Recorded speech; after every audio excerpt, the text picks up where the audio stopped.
Assalamualaikum warahmatullahi wabarakatuh. Sebelumnya perkenalkan, nama saya Ali Zainul Lail dengan NIM 22010024. Sini saya akan mempresentasikan tentang tugas UAS Teknik Pemboran 2 semester 3. Oke, next. Oke, di sini adalah soal-soal yang diberikan oleh dosen pengampu Teknik Pemboran 2. Itu total ada 6.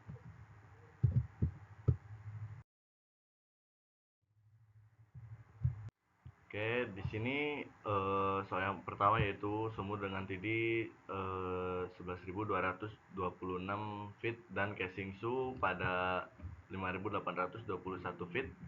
LOT dilakukan dengan lumpur 9,6 pounds per galon dan diperoleh tekanan 1.250 psi. Saat ini berat lumpur yaitu sebesar 10,1 pounds per galon. Pertanyaannya, berapa estimated integrity fluid density?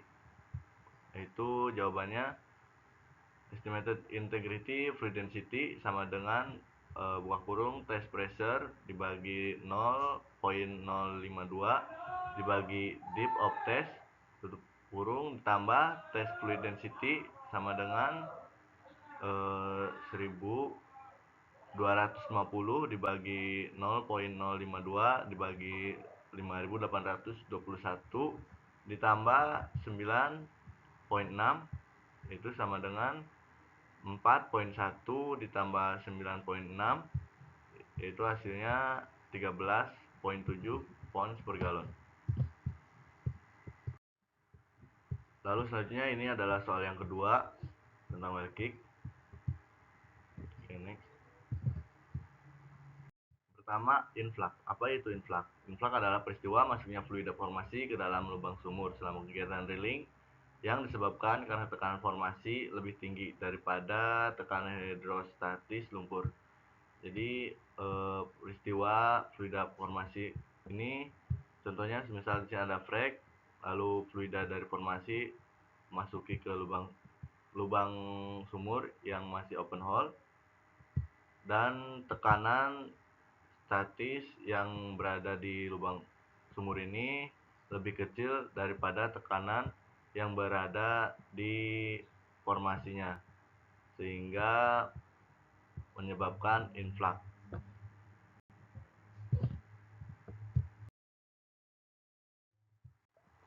Lalu sebab-sebab terjadinya well kick yaitu yang pertama itu tekanan formasi lebih besar dari tekanan hidrostatis lumpur. Seperti tadi yang influx yang telah dijelaskan, jadi tekanan formasi yang di sini nih lebih besar atau lebih tinggi daripada tekanan yang berada di lubang sumur. Yang kedua, terjadinya loss sirkulasi ketika pemboran sedang berlangsung. Nah, misal kita lagi ngebor, terus di sini kita mendapatkan frag atau rekahan sehingga bisa terjadinya loss sirkulasi. Lalu yang ketiga, sifat-sifat lumpur yang digunakan tidak sesuai. Jadi lumpur yang tidak sesuai dengan formasi atau tekanan formasi yang berada di dalam sumur ini. Lalu yang keempat, tekanan formasi yang abnormal. Lalu selanjutnya yaitu tanda-tanda terjadinya kick. Yang pertama, ROP tiba-tiba naik, rate of penetration tiba-tiba naik dan drilling break. Lalu kecepatan aliran lumpur bertambah, tiba-tiba kecepatan lumpur itu cepat atau bertambah. Yang keempat, berat jenis lumpur yang turun yang diakibatkan karena adanya gas yang dari formasi masuk ke dalam lubang sumur sehingga menyatu ke lumpur mengakibatkan lumpur itu menjadi turun atau densitasnya itu turun yang diakibatkan oleh gas. Lalu selanjutnya volume lumpur di tangki bertambah tiba-tiba. Lalu misal sirkulasi lumpur ke sini ke flow line, lalu di tangki ini tiba-tiba lumpur yang tadinya tetap tiba-tiba bertambah. Terus selanjutnya berat jenis lumpur keluar lebih kecil berat jenis lumpur masuk. Jadi yang tadinya lumpur ini masuk ke sumur ini densitasnya tinggi, tiba-tiba setelah melalui anulus sumur ini keluar di Kepulauan Len, dan diketahui berat jenis lumpur yang keluar lebih kecil daripada sebelum lumpur tersebut masuk ke dalam lubang sumur. Selanjutnya, pertanyaan selanjutnya, kapan terjadinya well kick? Yang pertama, selama operasi drilling dengan lumpur yang terlalu ringan. Yang kedua, saat menembus formasi yang bertekanan tinggi, kehilangan lumpur atau loss circulation.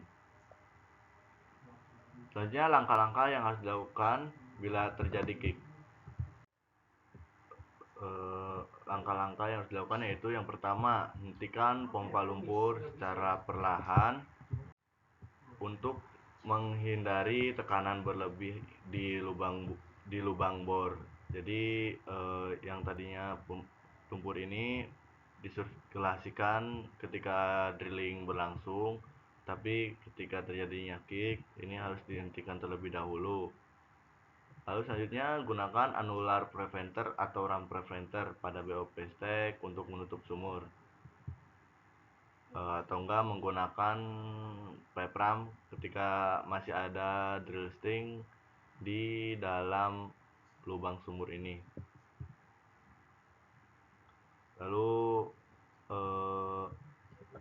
selanjutnya yaitu prosedur penutup sumur atau kick pada saat drilling berlangsung. Yang pertama, posisikan tool joint di atas rotary table atau sambungan pipa itu harus berada di atas rotary table. Di sebelah sini itu tool jointnya. Lalu yang kedua, stop pompa dan cek aliran. Stopkan pompa, lalu cek aliran yang di tank ini apakah sudah berhenti atau masih mensirkulasikan walaupun pompa diberhentikan. Lalu buka HCR pada cuk line, kemudian tutup BOP, utamakan anular, terus tutup cuk perlahan-lahan. Lalu selanjutnya, pertanyaan, jelaskan prosedur penutup sumur kick pada saat tripping out. Yang pertama, posisikan tool joint di atas table, stop pompa, cek aliran, lalu pasang DP safety valve atau POSV atau inside BOP, lalu tutup safety valve, buka HCR pada cuk line, tutup BOP, lalu tutup cuk perlahan-lahan. Lalu pertanyaan selanjutnya yaitu jelaskan prosedur mematikan sumur menggunakan drilling method. Metode ini hanya memerlukan satu kali sirkulasi, kemudian mensirkulasikan keluar lumpur lama yang sudah terkontaminasi, dan lumpur baru dimasukkan ke dalam sumur secara bersamaan. Saat memompakan fluida kill dari permukaan ke dalam formasi, jadwal tekanan pipa harus benar-benar diperhatikan. Setelahnya, tekanan pipa bor dipertahankan konstan hingga lumpur kill kembali ke permukaan. Di sini nih prosedurnya itu kita menambahkan beratnya sehingga tekanan yang berada di lubang sumur ini dan formasi itu sama, sehingga tekanan formasi tidak lebih besar dan tekanan lubang bor tidak terlalu besar, jadi seimbang.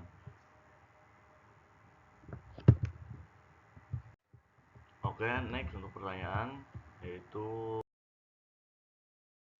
ketiga, slow pump rate test adalah saat mematikan kick dipakai kecepatan pompa rendah, biasanya 1/2 atau 1/3 sampai 1/4 dari kecepatan normal. Untuk mengetahui pressure loss, diadakan uji coba dengan kecepatan pompa rendah. Hasilnya biasa disebut sebagai kill rate pressure atau disingkat KRP. atau slow circulation rate pressure. Lalu pertanyaannya, kapan dilakukan slow pump rate? Lalu kapan SCR atau slow circulating rate pressure perlu dipakai? Oke, kita jawab. Kapan dilakukan slow pump rate? Yaitu yang pertama, setelah ada perubahan sifat lumpur, setelah ada perubahan pada pahat atau bottom hole assembly, setiap pemboran sekitar 500 feet setiap awal shift atau tour. Jadi dilakukannya itu setiap awal shift tour, setiap pemboran sekitar 500 feet itu harus dilakukan slow pump rate. Lalu kapan SCRP perlu dipakai?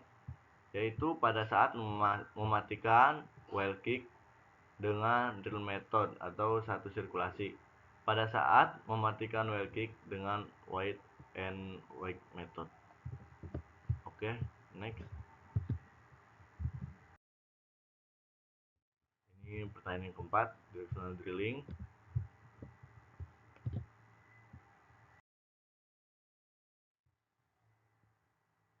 Alasan dilakukannya pengeboran berarah atau directional drilling.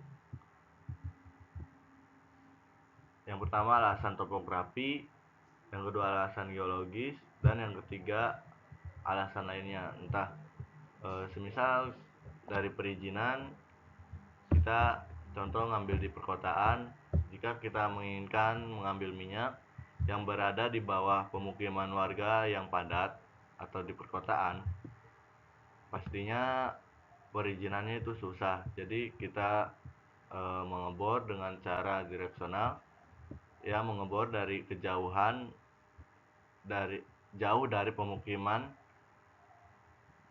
Misal di sini ini dilakukan direksional sehingga tidak mengganggu aktivitas yang berada di keramaian. Atau ini contoh, ini di laut atau di danau, lalu ini di darat, kita akan mengambil fluida hidrokarbon. Kita bisa menggunakan mengebor di sini sehingga kita tidak harus mengebor di offshore atau enggak di danau. Oke, next. Tipe-tipe pengeboran berarah. Oke, ini tipe yang ini nih, slide hole, lalu S, tipe S karena ini berbentuk S, lalu deep incline hole dan horizontal hole. Kalau ini disebutnya set track karena yang awalnya kita ngebor vertikal, lalu kemudian kita mengebor berarah ke samping hingga sering disebut set track. Lalu ini adalah sumur yang tipe J, direksional tipe J. Kalau ini horizontal. Oke, next. Lalu ada peralatan downhole motor, yaitu top sub atau atas sambungan untuk menyambung drill string dengan alat-alat yang digunakan untuk direksional. Lalu power section di sini sebagai motor atau penggerak bit yang dihasilkan menggunakan lumpur yang disirkulasikan, lumpur disirkulasikan ke sini sehingga mengakibatkan si rangkaian ini dapat berputar sehingga bit juga bisa berputar dan menggerus formasi. Lalu ini bearing assembly, yaitu fungsinya untuk tidak si rangkaian ini, downhole motor ini tidak mengkikis beatbox atau cover box. Oke, next. Oke, lalu ini pertanyaan kelima, well completion, yaitu faktor yang harus dipertimbangkan dalam perencanaan penyelesaian sumur, yaitu faktor formasi atau kondisi geologis dan reservoir, mengetahui jenis batuan dan sifat reservoir, misalnya porositas, permeabilitas, dan tekanan formasi akan membantu dalam memilih teknik penyelesaian yang tepat. Lalu faktor formasi dan suhu. Faktor ini penting dalam memilih material dan desain penyelesaian yang tahan terhadap tekanan dan suhu tinggi atau rendah. Lalu selanjutnya yaitu faktor kandungan fluida. Jenis fluida yang ada yaitu antara lain gas, minyak, air, mempengaruhi pemilihan teknik penyelesaian yang digunakan, termasuk penggunaan alat seperti packer, perforator, dan valve. Lalu tipe penyelesaian sumur secara lengkap serta kelebihan dan kekurangan.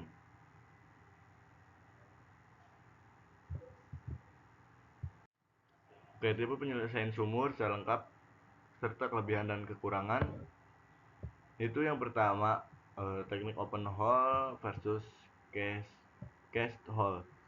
Keputusan untuk menggunakan sumur terbuka atau sumur tertutup dengan casing bergantung pada kondisi formasi dan tujuan pengeboran. Lalu teknik perforasi. Pemilihan metode perforasi misalnya menggunakan perforator dengan tembakan gas atau mekanis harus disesuaikan dengan sifat formasi dan kondisi reservoir. Selanjutnya penyelesaian dengan liner atau casing, atau tipe penyelesaian dengan liner atau casing menentukan apakah akan menggunakan liner untuk sumur dengan formasi yang stabil atau casing untuk formasi yang tidak stabil adalah keputusan utama yang mempengaruhi integritas sumur.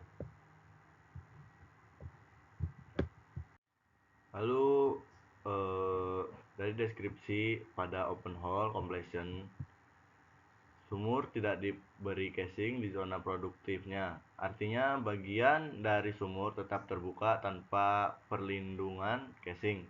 Kelebihannya yaitu biaya lebih murah karena tidak memerlukan casing di bagian zona produktif atau free zone, memungkinkan aliran fluida dari reservoir ke dalam sumur dengan hambatan minimal. Lalu cocok untuk formasi yang stabil dan mudah untuk perforasi. Lalu kekurangannya yaitu tidak cocok untuk formasi yang tidak stabil atau mudah runtuh, kemungkinan kontaminasi air atau sand production lebih tinggi jika sumur tidak dijaga dengan baik, lalu memerlukan pengawasan yang lebih ketat terhadap stabilitas formasi. Lalu ada catch hole completion, ya tipenya. Kelebihannya itu melindungi formasi dari kerusakan dan kebocoran terutama pada formasi yang tidak stabil.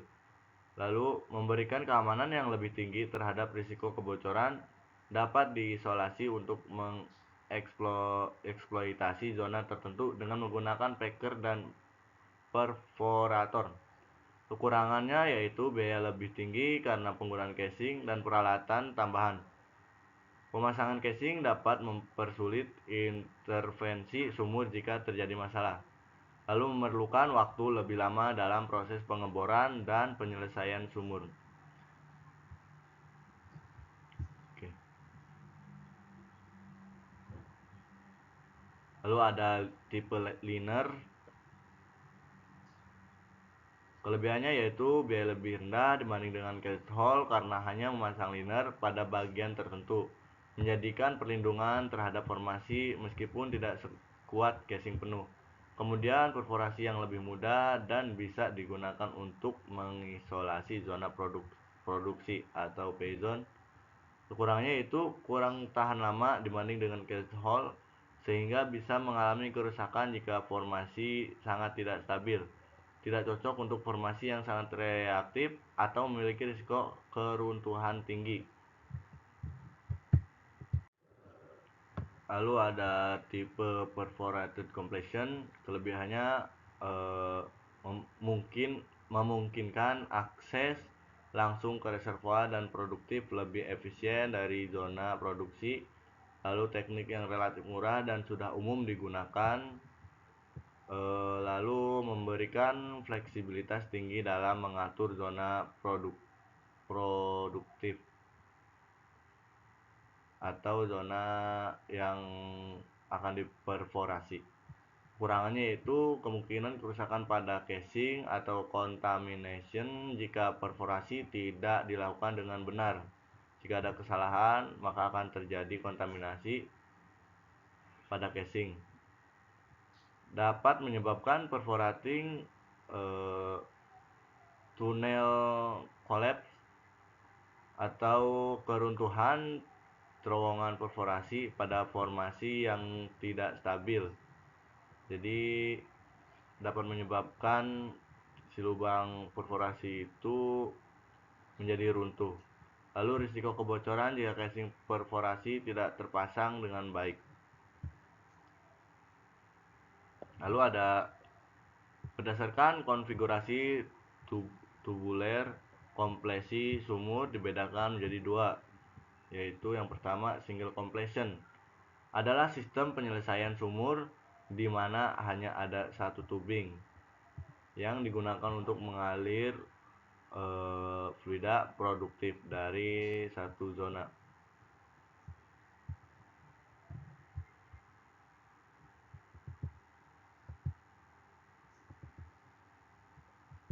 Yang pertama itu single.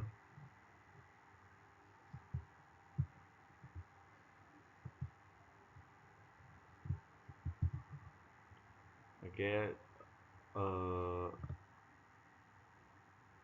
yang kedua itu multiple completion atau penyelesaian ganda adalah sistem penyelesaian sumur di mana terdapat lebih dari satu tubing string untuk memungkinkan produksi lebih dari satu zona produktif secara bersamaan atau terpisah. Selanjutnya ada beberapa faktor yang perlu dipertimbangkan di dalam perencanaan gravel pack. Oke, selanjutnya saya akan menjelaskan tentang faktor yang perlu dipertimbangkan di dalam perencanaan gravel pack. Sistem ini digunakan untuk menghindari sand production atau sumur yang berpasir. Setelah melakukan perforasi sejumlah besar gravel atau pasir yang halus itu dimasukkan ke dalam ruang anulus antara casing dan dinding sumur untuk mencegah pasir atau partikel batuan keluar bersama fluida. Lalu kelebihannya yaitu ya ada yang mencegah sand production yang dapat merusak peralatan pengeboran dan mengurangi produksi. Cocok untuk formasi berpasir atau formasi yang rentan terhadap sand production. Lalu meningkatkan integritas sumur dengan memberikan perlindungan yang lebih baik di sekitar formasi. Lalu ada beberapa kekurangan antara lain yaitu yang pertama proses pemasangan lebih rumit dan memerlukan waktu yang lebih lama. Biaya lebih tinggi karena kebutuhan material gravel dan peralatan tambahan. Risiko gravel pack, plugging atau penyumbatan tidak terpasang dengan benar. Oke, next. Lalu ada underbalance drilling. Oke, yang pertama definisi dan alasannya yaitu underbalance drilling adalah metode pemboran di mana tekanan hidrostatik kolom fluida pemboran yang dipakai akan lebih kecil daripada tekanan formasi, sehingga akibatnya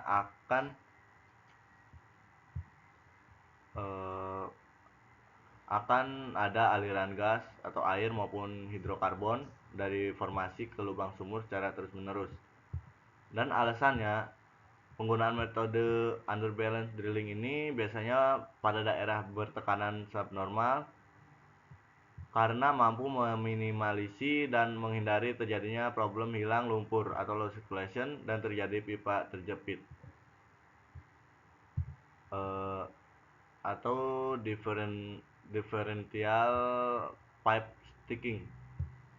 Selain itu dimaksudkan untuk menghindari terjadinya kerusakan formasi serta pemboran dapat berlangsung secara efektif dan efisien, meningkatkan laju penembusan pahat, meningkatkan hasil penilaian formasi, dan pengurangan penggunaan biaya lumpur.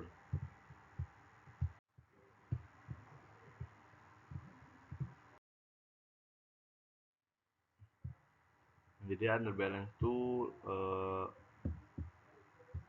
PF atau pressure formation lebih besar daripada pressure hole atau tekanan lubang sumur ini.